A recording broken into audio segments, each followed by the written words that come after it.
A very good morning, 7th class. This is Shivam, and today we are doing our 8th chapter, comparing quantities. Start करने जा रहे हैं बेटा आज हम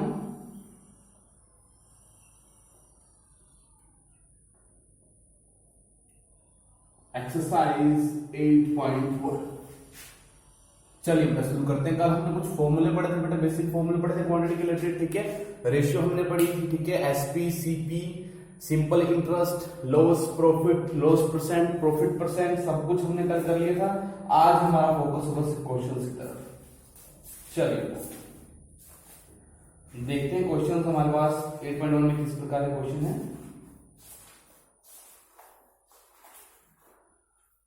चलिए 8.1 में सबसे first question, find the ratio. आपको रेशियो निकालना है। क्वेश्चन नंबर 1 है आपके पास, इसमें आपने निकालना है बेटा फाइंड द रेशियो।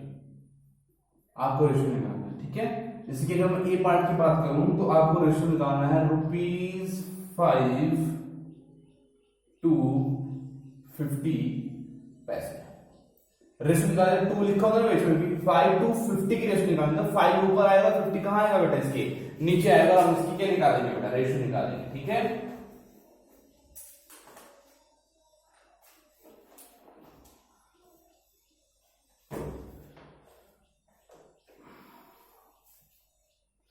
चलिए बेटा देखिए कैसे निकालेंगे हमको कहा था ₹5 to 50 पैसे की रेशियो निकालनी। बेटा देखो यहाँ पे रुपीस क्या होता है, क्वांटिटी है, पैसा भी क्या क्वांटिटी है, अलग अलग है दोनों ही। इनको हम एक जैसा करेंगे लेकिन बाद में। सबसे पहले हम लिखेंगे कि हमको कहा गया कि ₹5 to 50 पैसे आपने क्या निकालना है बेटा, रेशियो निकालना। तो रुपीस को ऐसे भी लिखते हैं बेटा, ठीक है। तो ₹5/50 पैसे। अब देखो बेटा यहाँ पे क्वांटिटी डिफरेंट है। अब रेशियो में ये होता है बेटा, एक जैसी क्वांटिटी को हम करते हैं, कंपेयर करते हैं। यहाँ पे क्वांटिटीज अलग है, ये रुपीस में, ये पैसे में, ये क्वांटिटी होती है, ठीक है। और रेशियो का नियम है कि हम एक जैसी क्वांटिटी वाले नंबर को कंपेयर करते हैं आपस में। तो यहाँ पे हमारी डिफरेंट क्वांटिटी, हम क्वांटिटी सेम करनी है। तो रुपीस का हम क्या बना देंगे बेटा, पैसा। तो ये काम आपने करना है साइड में। As we know 1 rupees is equal to 100 paisa. 1 rupees में कितने पैसे होते हैं बेटा, 100 पैसे होते हैं। तो 5 रुपीस में कितने होंगे, 5 मल्टीप्लाई बाय 100 पैसा मीन्स 500 पैसा। तो हम ये लिख लेंगे वहां पे ₹5 लिख लेंगे हम 5 मल्टीप्लाई बाय 100। पी रहेंगे तो पैसे का मतलब समझ जाएंगे आप, ठीक है। नीचे है 50 पैसा पी, ऊपर आएगा 5 into 100 500 पी अपॉन 50 पी से पी कट, 0 से 0 कट, 5 1 5 10 जा 50। इस प्रकार काटना आना चाहिए आपको। 5 1 5 5 10 जा 50।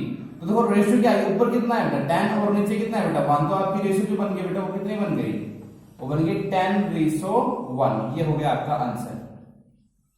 क्लियर की बात। वैसे ही अगर हम बी पार्ट की बात करें बेटा, तो बी पार्ट में है आपका 15 kg टू किलोग्राम टू 210 ग्राम। इनकी रेशियो निकालनी है आपने। तो फिर से रेशियो निकालेंगे 15 kg टू 210। तो 15 ऊपर आएगा, 15 kg ऊपर आएगा। अब 210 ग्राम लिख जाएगा। फिर से डिफरेंट क्वांटिटी, केजी में है, ग्राम में है, इनकी रेशियो नहीं निकाल सकते हैं। वो क्वांटिटीज एक जैसी, तो हम क्या करेंगे, चेंज करेंगे केजी को ग्राम में। हमको मालूम है कि 1 kg बराबर है 1000 ग्राम की। तो 15 kg बराबर हो जाएगा बेटा कितना, 15 मल्टीप्लाई 1000 ग्राम कितना है बेटा, 15,000 ग्राम आ जाएगा। तो हम क्या लिख लेंगे बेटा इसको, 15 मल्टीप्लाई बाय 1000 ग्राम अपॉन 210 ग्राम। ऊपर आएगा बेटा 15,000 ग्राम अपॉन 210 ग्राम। सबसे पहले ग्राम से ग्राम काटिए, 0 से 0 कट जाएगा। देखो अब इस तरह काटना आना चाहिए देखो बेटा। अब 21 से हमें डिवाइड करना है 1500। तो एक तरीका तो ये है कि हम ऐसे डिवाइड करें, ठीक है। बट यहां से इससे इजी तरीका निकल के आता है, जो आपने नहीं यहाँ पे डिवीजन सीखनी हो किस प्रकार काटना है, आपने इस प्रकार काटना है बेटा। 3 से, ये 3 के कॉमन फैक्टर है। 3 के टेबल में 21 भी आता है, 50 तो 3 से काट देंगे। 3 7 21। अभी तो 21 तो पूरी तरह से कट गया। ऊपर ऐसे लगा लेना आपने, ऊपर करना 3 5 जा 15 और 20 तो 20 की 20 लगा दो। अब नीचे कुछ काटने के लिए है नहीं, 7 से 50 कटता नहीं है, तो इतना ही रहेगा बेटा। कितना रहेगा, 500/7। मतलब आपकी जो रेशियो है कितने आ गई, 500:7 इज योर आंसर। अगर हम सी पार्ट की बात करें तो सी पार्ट में है आपका 9 मीटर टू 27 सेंटीमीटर। तो 9 मीटर ऊपर लिखेंगे और 27 सेंटीमीटर नीचे लिखेंगे। अब क्वांटिटी फिर से डिफरेंट है, क्वांटिटी सेम कर लेंगे, मीटर को सेंटीमीटर में चेंज कर देंगे। तो as we know 1 metre is equal to 100 centimetre, so 9 metre is equal to 9 multiply by 100 centimetre, so is equal to 900 centimetre. मतलब 9 मीटर में 900 सेंटीमीटर होते हैं, तो हम 9 मीटर लिख लेंगे 9 multiply by 100 centimetre upon 27 centimetre. ऊपर आ जाएगा बेटा 900 सेंटीमीटर अपॉन 27 सेंटीमीटर। तो सेंटीमीटर सेंटीमीटर काट दो। अब 3 से काट देंगे तो 3 9 जा 27, 3 3 जा 9 और 0 2 0 ऐसे की ऐसे, ठीक है। अब देखो 3 3 जा 9, 3 1 जा 3 और 0 0, ठीक है। इसके आगे 3 से 10 नहीं घटता है तो हम लिखेंगे इसको 100 बाय 3। इसका मतलब इसकी क्या रेशो आ गई बेटा 100 रेशो 3 इज योर आंसर। ये होती है रेशो फ्रैक्शन, ठीक है। नेक्स्ट है 30 days to 36 hour. 30 days to 30 hours की रेशो निकालनी है हमें, ठीक है।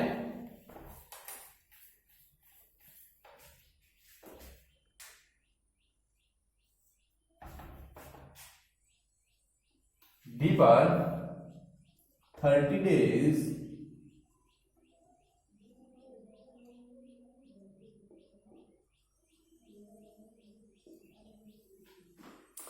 to 36 hours।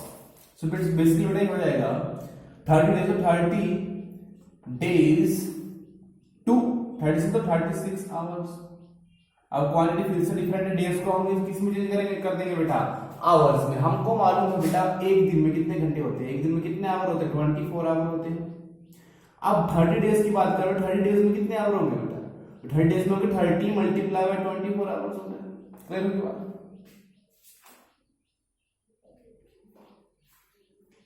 ठीक है। सो मल्टीप्लाई करके आएगा 720 आवर्स, ठीक है। तो हम यहां पे लिख लेंगे इसको 30 मल्टीप्लाई बाय 24। इस 30 को लिख दिया मैंने, 30 में कितने आवर्स हैं 30 मल्टीप्लाई 24 बाय 36 आवर्स तो आएगा 720 आवर्स मल्टीप्लाई बाय 36 आवर्स से आवर काट दीजिए। 2 से काटा 2 से काट दीजिए, ठीक है। अब देखो यहां पर आप 4 है तो 4 से कट जाएगा, 4 9 जा 36, 4 1 जा 4, देखो 4 1 जा 4 लिए, 7 से 4 माइनस करोड़ बचते हैं 3, 3 2 के साथ लगे 32, 4 8 जा 32 और 0 का 0, 9 1 जा 9, 9 2 जा 18 और 0, सो कितना आ गया बेटा 20/1। अच्छा, तो ये था आपका क्वेश्चन नंबर 1, ये था आपका क्वेश्चन नंबर 1, ठीक है। क्वेश्चन नंबर 2 की तरफ चलते हैं बेटा।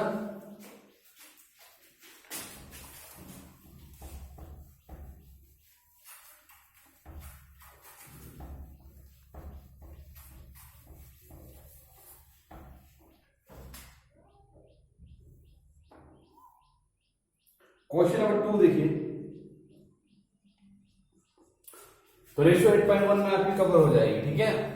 इन a computer lab there are 3 computers for every 6 student. एक कंप्यूटर लैब में 6 स्टूडेंट्स के लिए 3 कंप्यूटर मौजूद हैं, ठीक है। मतलब 6 स्टूडेंट होंगे तो उनके लिए 3 कंप्यूटर मौजूद होंगे, मतलब हर कंप्यूटर में 2-2 बच्चे बैठ रहे हैं, ठीक है।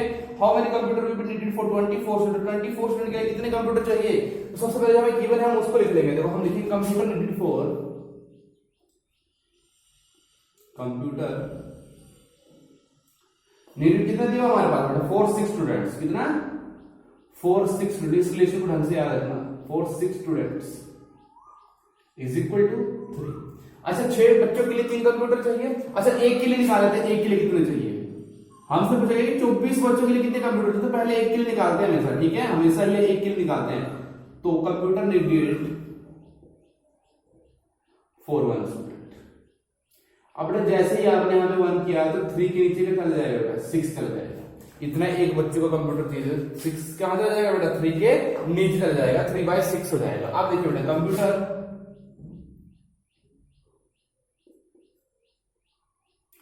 एक के लिए कभी भी निकालता है बेटा वो हमेशा डिवाइड में जाता है, ठीक है। नीडेड फॉर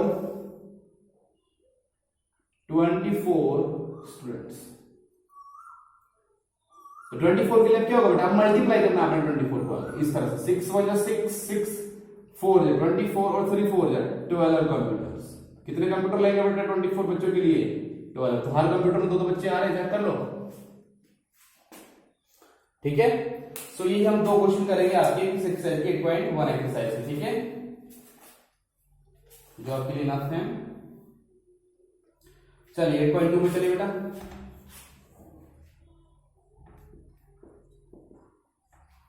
अगर यहां पर हम क्वेश्चन नंबर 1 चेक करें तो क्वेश्चन नंबर 1 बोल रहा है convert the given fraction number two percentage, sorry convert the given fractional number two percentage. आपको फ्रैक्शनल नंबर को परसेंटेज में चेंज करना है, ठीक है। तो परसेंटेज मैंने आपको उस दिन बताया था। अब यहाँ पे मेरे पास एक फ्रैक्शन गिवन होगी बेटा।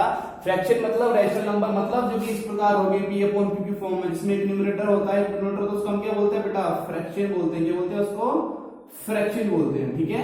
तो हमारे पास एक फ्रैक्शन गिवन है, जैसे कि हम फर्स्ट पार्ट में देख रहे हैं 1/8। इसको मैंने परसेंटेज, मतलब परसेंटेज चेंज कर, तो कुछ नहीं करना है आपने, बस परसेंटेज चेंज कर तो आपने पूरी फ्रैक्शन को मल्टीप्लाई कर देना है 100% से। अब देखो 2 से अगर बीच में मल्टीप्लाई होता है तो इधर तो काट सकते हैं हम, इधर और इधर क्रॉस मल्टीप्लिकेशन में भी काट सकते हैं, तो बीच में मल्टीप्लिकेशन का साइन हो बेटा। तो 100 और 8 का कॉमन फैक्टर 2 है, 2 से काट सकते हैं, तो कैसे काटे? 2 4 जा 8 कट गया, 2 5 जा 10 और 0 को 0 लगा दीजिए। अब फिर से 2 से कट जाएगा, 2 2 जा 4, 2 2 जा 4, 1 कैरी बच गया, आगे लग गया 10 और 2 5 जा 10। तो अगर हम बात करें तो ऊपर बन गया 25, तो 25 बन गया 25, नीचे बच गया हुआ 2। अब इसको फिर से काटेंगे 25, 2 1 जा 2, 2 1 जा 2, 2 2 जा 4, 1 कैरी बच गया, 0 लगाया तो यहाँ पे लग जाएगा डेसिमल, और 2 5 जा 10, तो ये आ जाएगा 12.5%। अगर फिर से मुझे पता आपको समझ नहीं आया होगा तो नीचे में यहाँ पे करवा देता हूँ। 2 1 जा माइनस करो, कट गया, 2 2 जा 4, 1 आया। अब फिर से 1 को काटने 0 लाना है, यहाँ पे 0 लगाया, यहाँ पे डेसिमल हो जाएगा, 2 5 10। आंसर कितना है क्वेश्चन में? 12.5%। तो इस प्रकार से फ्रैक्शन को हमने चेंज कर दिया इसमें परसेंटेज में। कुछ नहीं करना, परसेंटेज को फ्रैक्शन को आपने मल्टीप्लाई कर देना 100% से, और कुछ नहीं करना है, ठीक है, वेरी सिंपल। बी पार्ट देखिए, 5/4 मल्टीप्लाई बाय 100, 5/4 बेसिकली आपकी फ्रैक्शन है, तो उसको आपने परसेंटेज चेंज करना, तो 5/4 मल्टीप्लाई बाय 100 कर लो। अब देखो मुझे 4 से सीधे काट लूंगा, 4 1 जा 4, 4 2 जा 8, 2 कैरी बचा 20 और 4 5 20। देखिए 4 2 जा 8, 2 24, 5 जा 20, ठीक है। सो कितना बच गया बेटा? ऊपर बचा हुआ 5, 5 into 25 कितना बेटा? 125% is your answer. C part 3/40 percentage is 3/40 multiply by 100%. 0 तो 0 काट दो, देखो बेटा 2 2 जा 4, 2 5 जा 10, ऊपर 3 बजे 3 5 जा मल्टीप्लाई 3 5 15/2, 2 1 जा 2, 2 7 जा 14, 1 कैरी बच गया, 0 लगाया 10, पॉइंट लग जाएगा, 2 5 जा 10। This will your 7.5%। समझ नहीं आया तो ये लीजिए, 2 7 जा 14, 1 0 लगा लिया तो 0.25 जा 10। क्लियर होगी बात? डी पॉइंट की बात करो बेटा 2/7, सो 2/7 मल्टीप्लाई बाय 100%। अब ये 7 तो 100 घटता नहीं तो आएगा आपका 200/7। अब डिवाइड कर लेंगे इसको, इस तरह से डिवाइड कर लेंगे, 7 2 जा 14, यहां बचा बेटा 60, 7 8 जा 56, कितना बच गया यहाँ पे 4 बचेगा। अगर वो मिक्स फ्रैक्शन में आएगा, यानी इसका रिमाइंडर खत्म नहीं होगा, हम 0 लगाएंगे तो डेसिमल हो जाएगा, फिर से 5 से जाएगा 5 आ जाएगा फिर से, तो इसको हम मिक्स फ्रैक्शन लिखते हैं। तो मिक्स फ्रैक्शन सबसे पहले कैसे लिखते हैं? सबसे पहले आता है, अच्छा ऐसे लिखिए, सबसे पहले यहाँ पे आता है क्वोशिएंट, ठीक है। क्वोशिएंट के बाद क्या आता है बेटा? यहाँ ऊपर आता है रिमाइंडर और नीचे आता है डिवाइजर, तो उसको ऐसे लिख लेंगे 28/4/7% answer. So that's all for today. आज हमने 8.2 का फर्स्ट क्वेश्चन किया, और कल मैं आपको 8.2 आपकी ऑलमोस्ट कंप्लीट करवा दूंगा, ठीक है। फिर बचता है आपका 8.3 चैप्टर जो थोड़ा सा लेती है, 8.3 एक्सरसाइज, और उसका एक चैप्टर आपका फिनिश, ठीक है। तो ऑलमोस्ट अगर हम बात करें तो आपका 50 से 60% सिलेबस कवर हो चुका है, ठीक है। 60% सिलेबस बोलूंगा मैं, आपको कवर हो चुका है, ठीक है। आपका सिर्फ 40% सिलेबस बचता है। So that's all for today, thank you very much.